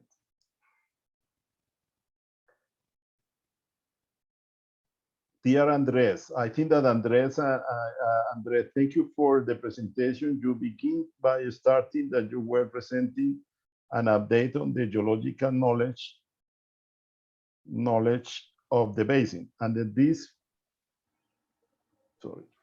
under this premise and with the use of various paleontological tools. However, however, the age assignment of the Plato 1 well. This is moving Miguel, too fast. Very weak. I already answered the question in the chat. Can you maybe reinforce for everybody what you? Yes, of course. Yes, is that Alejandra told me that the interpretation of the well is weak, and I must mention that maybe or I'm sure that cutting samples are the worst material to work for the biostratigraphers, of course, and we don't have in the studied interval, the lower interval of the Plato Basin cores. It means that this is only the material available to work. The contribution of our studies, we put 100 samples with 4 techniques, with micropaleontological techniques, using trying to find the key taxa, and we contrast our information with the previous ANH interpretation, which was based also in micropaleontology, but they consider that the lower part of the well is lower Cretaceous, early Cretaceous.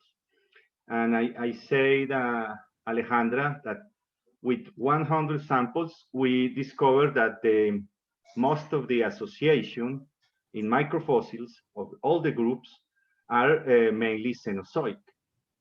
We found also the Cretaceous forms, Cretaceous species in some levels, but are very few. And I remarked that we did not find Albian, Aptian, Turonian, Campanian, Maastrichtian microfossils. It means that the evidence supports more the Cenozoic age of the lower part of the well, and the few species that are found for the Cretaceous are reworked. And I remark also the paleogeographic cards or the paleogeographic maps where the surrounding areas, including probably the lower Cretaceous of the Serranía de Perijá, could be exposed at this time, and the rivers transport the sediments of these deposits to the plateau basin. It could be probable in this period, and could explain the presence of lower Cretaceous microfossils.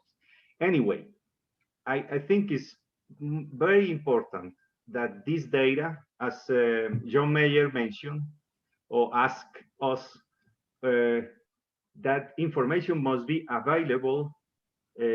I think is preferable in a publication, and we are preparing for the NH publication in order to discuss all the evidence and to try to support all the evidence lines for this interpretation.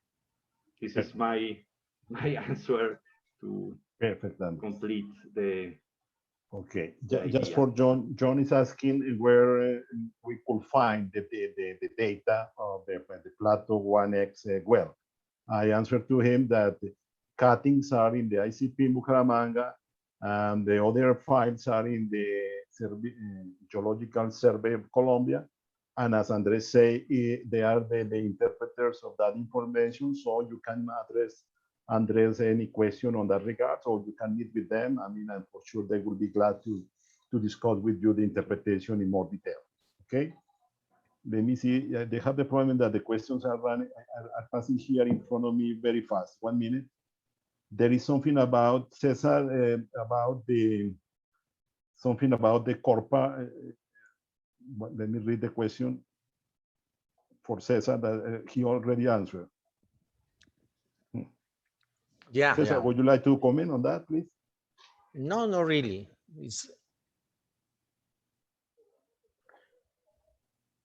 No. What was the question? This the question regarding the Corpa formation. I want to know which geothermal gradient has been assumed to determine the depth of the oil and gas window. We have the answer there, Miguel. Anyway, do you want to? No, you want to reinforce that? That's it. Okay. Sure. Okay. The thermal gradient in the deepest part of the depot center is low, which is very common for this kind of geological situation.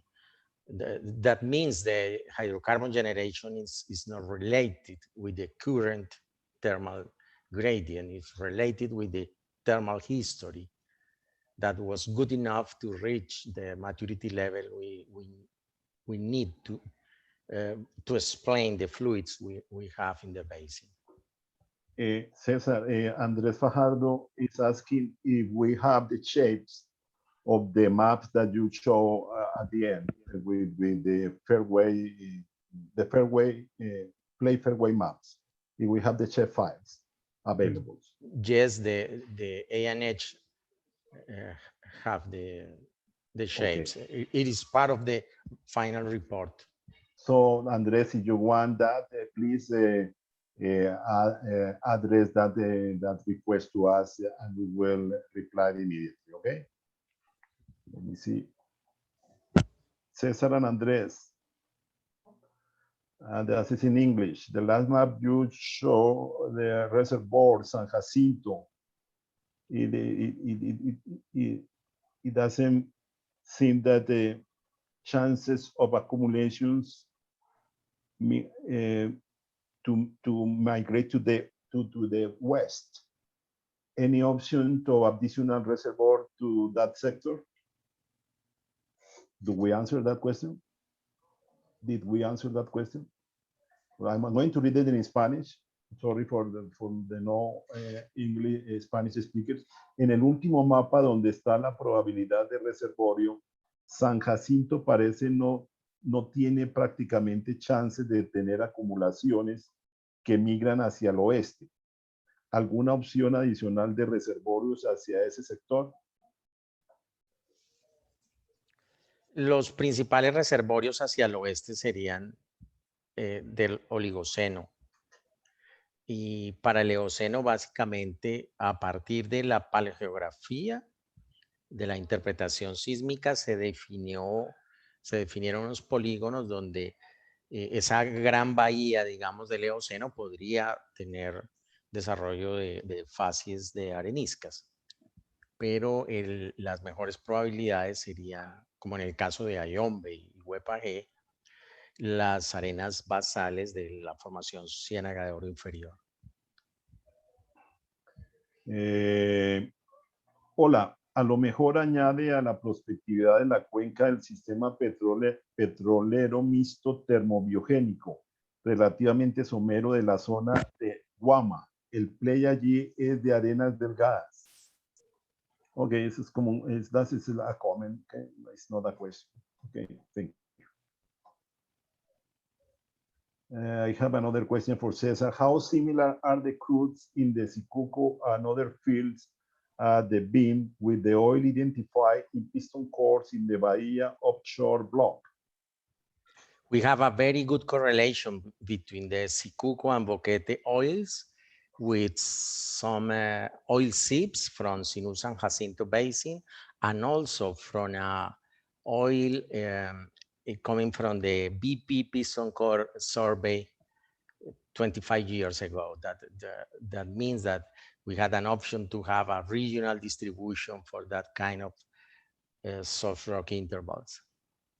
Okay, Cesar, because PVT conditions and oil characteristics means that going deeper, you might have a higher chance of liquid hydrocarbons?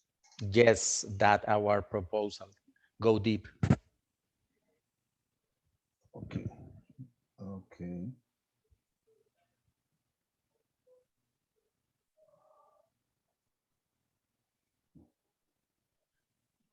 One more minute, please. John Mayer.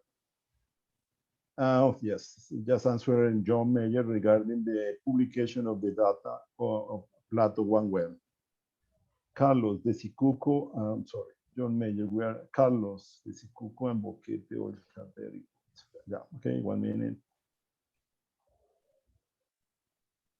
Lina, I understand that in the BIM 40 well, the data package includes the La Pinta 3D volume. Is that correct? I don't know, Lina, if you can check if the La Pinta 3D volume is 100% inside the BIM 40. I answer on behalf of Lina, Yes. Alejandro. Yes. Yeah. But I can interrupt. We have two problems. We are Lina Rendon and Lina Serna. For the work for the Plato Basin, we don't have any 3D data. We use 44 wells, and those wells were used to do the 3D seismic depth conversion model, but we don't have any 3D data, and that was the doubt. The question was for Lina Serna or for Lina Rendon? Okay. Okay, no, Lina, thank you. No, baby, but well, just regarding the handle of data, what I understand is that you have access, if you have the right to get the data from the package, you have access to all the information included there.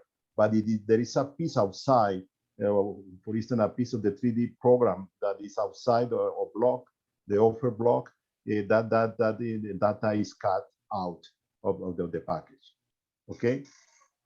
There is a comment here about the geothermal gradients, deeper part of, I don't know, I think that Cesar already answered that.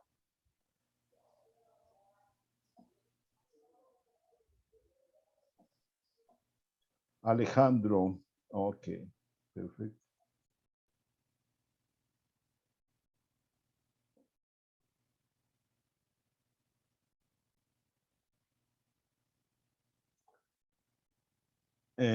Kudos is everyone on the presentation. Just a passing comment after my first comment in Spanish. The shallow thing Sam played identified in the 2010-2014 wells adjacent to beam 40 contains biogenic dry gas, immature, condensate, and light paraffinic oil. I don't know, Cesar, if you want to reinforce? Yeah, yes, I believe this is very important. I'm not agree with this interpretation for this reason, because by definition, at the condensate is related with the end of the oil window. Then if you have a condensate, if we have a condensate, we need the source rock on that level of maturity. The oil we can get from early mature is heavy. It's always heavy, very heavy. Early mature oil is heavy. It's not a condensate. That in this case is an interpretation. My problem is that I can agree with that interpretation. That's a point with the condensate. But and the other one with the biogenic gas. This is very interesting because we are talking about biogenic gas in all the Caribbean basins. And our approach right now is a different approach that the one was used in the last century. We are using an approach. According to this approach, we can get dry gas for a thermogenic processes. Anyway, I was writing to that on that answer that the only way to study the problem is to have a lot of data. We need gas composition, and we need isotopic composition of the C2 plus gases. If we don't have that, it's almost impossible to define if we are talking about biogenic or thermogenic methane. Okay. Lina, what is the summary of the P22 Hacienda San Luis well drilled by the ANH? What was the main objective and results, please? Lina, are you familiar with that specific well? I'm not. Lina, Serna. But this well was drilled in the San Jorge Basin and was drilled by the ANH. So, but it was very, there's a campaign of slim holes that the total depth was of 190. But I think that the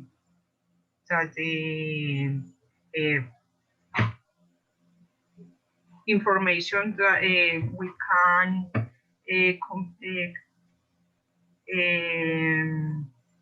share. Sure. Yes, Okay, because so it was very, very shallow. Sure, it's in a slim hole. The objective, I think, that the well with the Corpa formation, or maybe near to Tubará, no more. To the porquero. Okay. Thank you, Lina. So that information is available if you want to go a little bit deeper with that in that road. It's in, will the recording for the Colombia Urabá Mega Area Technical Workshop will be available. As I mentioned earlier in this talk, well, maybe we will have to cut the piece of the Colombia Basin, and maybe we will only include the Urabá piece on that recording. So it's in a, let's say, it's in edition, that specific recording. Let me see, we have 5 more minutes. 5 more minutes. Sorry. Juan Francisco, sorry, I am not sure what, oh, that's the answer from Cesar, maybe. And I think that we already answered that question, just 1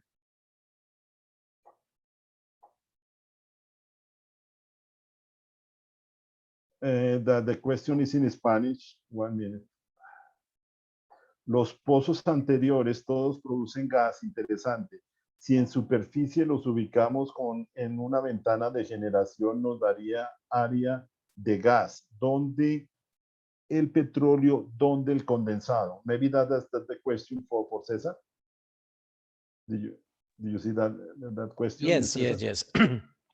The model, our proposal is that probably the liquid hydrocarbons will be in the deeper part of the basin. We had the best chance for liquid on that situation. If we go shallow, best option will be for gas. And condensate, we have condensate in fields like Momposina, for example, like El Difícil. Most of the oil production at the beginning of the El Difícil field was condensate. That we can explain that with the model we are using from the 3D basin modeling. At the end, our idea is that if we go shallow, especially with these reservoirs in the middle and late Miocene, maybe Porquero formation, best chance will be for gas.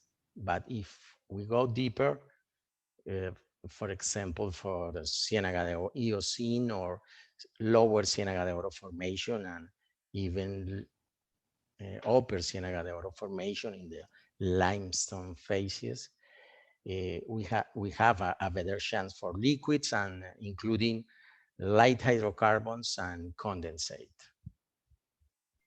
Okay, I don't know if we have the answer to this question at this time. If not, we will reply to you later. This is a good presentation. Thank you for sharing it.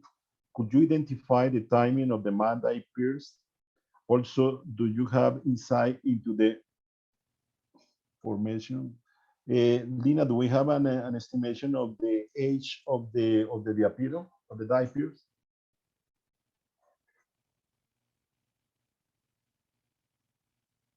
If not, we will answer that. No, that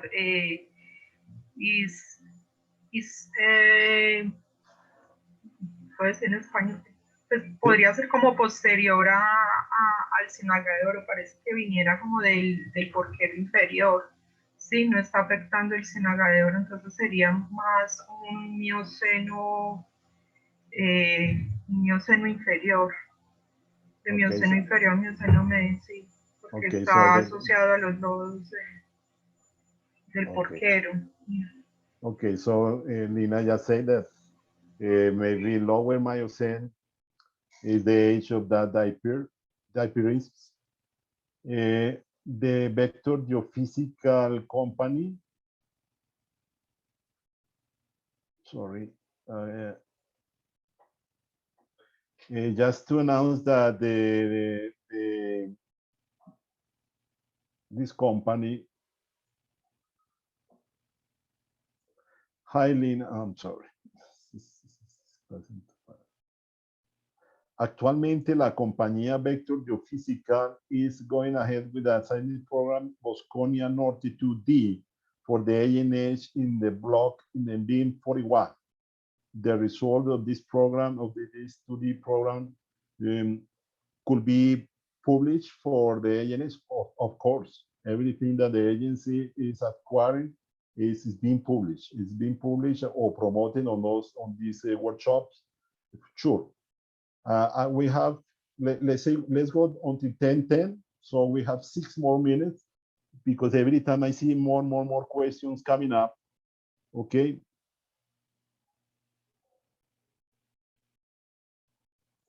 Great presentation, Lina. The recovery factor ranges from 25 to 80% for these leads. Can you explain which areas will have higher recovery factors? Lina, you want to explain it in Spanish or in English? After you. Bueno, acá se tomaron en cuenta factores de recobro del 25%, era para unos leads que eran, que se esperan calizas, que están en el bloque BIM 40 y BIM 40, sí, en el bloque BIM 40 que están down deep a la parte del alto del edificio, y ahí se esperan las calizas. Entonces acá se tomaban factores de recobro más bajos. Y también, por ejemplo, hacia donde está el BIM 81, que se esperaría en un lead también calizas, en el de Montelíbano, porque pues el pozo Montelíbano que fue perforado down deep al lead que estamos ofreciendo, ellos encontraron una secuencia de calizas. Los otros del 80% son ya pues factores de recobro para las arenas del Ciénaga de Oro. Entonces fue por eso como esos rangos que se tomaron. So you have the answer is that if you are dealing with limestones, like the case of the BIM 40 or BIM 81, you are using 25% because you are dealing with a recovery factor on limestones, and 80% is used when you are dealing with the sands package on the Ciénaga de Oro formation. Miguel. Yes. Go ahead. I received 2 questions directly that Sure. I believe that are very important. First one is related with the oil in place we use for the jet to find assessment. The volume of the oil, the oil in place from the basin we are using is coming from the ANH. That's the official data the ANH is using for all these fields. And the second one is about the methodology for the prospective resource. And here we have a very important point. Since 2 years ago, 3 years ago, the ANH is using for jet to find assessment the PRMS, it is the Petroleum Resources Management System coming from the United Nations. And according to that system that was created in order to put everyone to talk in the same language, in the same prospective resource includes geological risk. Because we know that another companies can use in a different way the prospective resource, but in this case, from the ANH point of view, we are using that from the United Nations, and prospective resource are including geological risk. And finally, excuse me, Miguel, and finally, all the data we have are talking about just oil in place. We are not talking we are not using data about reserves, just oil in place. Okay. Cesar, there is another question for you here. For the warm-up wells, geochemical analysis were run that show at the time that the condensate was sourced by early mature Miocene shells. And there is also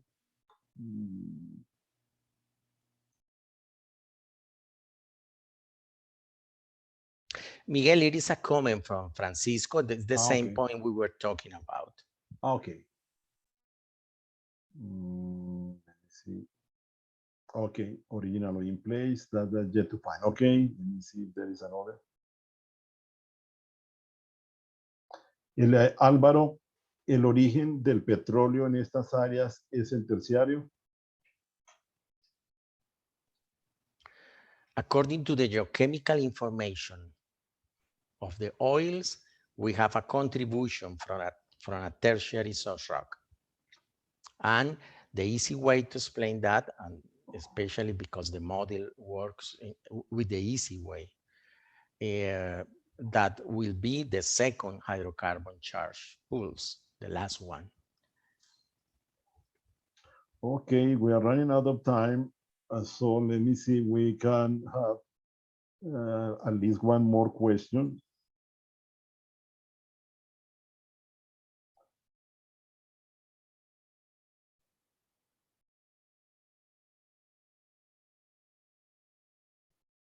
Okay, let me see, we are missing, there are more questions coming up.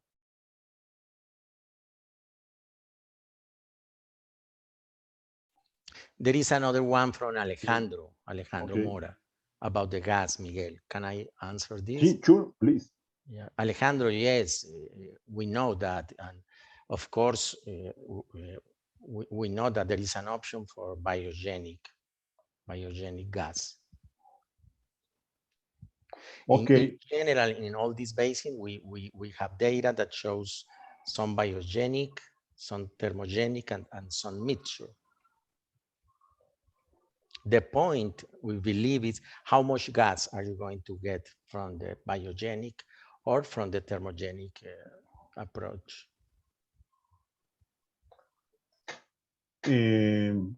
Cesar, are you looking at this?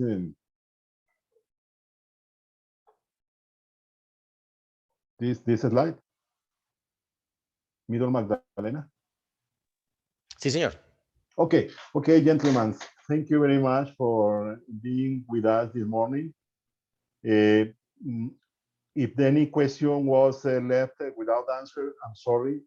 We're trying to be more organized, but sometimes the question is coming later and there are several in the middle, and we couldn't figure out, or we have to figure out the best way to answer all of them properly. But don't forget that next Friday we will be here with the Middle Magdalena, and we will have Ivan Olaya as the main speaker, talking about the new tectonic provinces proposal and prospectivity of the Middle Magdalena Basin. And Lina is going to illustrate the 3 blocks that the agency is offering in the Middle Mag. Thank you very much and see you then. Okay, bye-bye.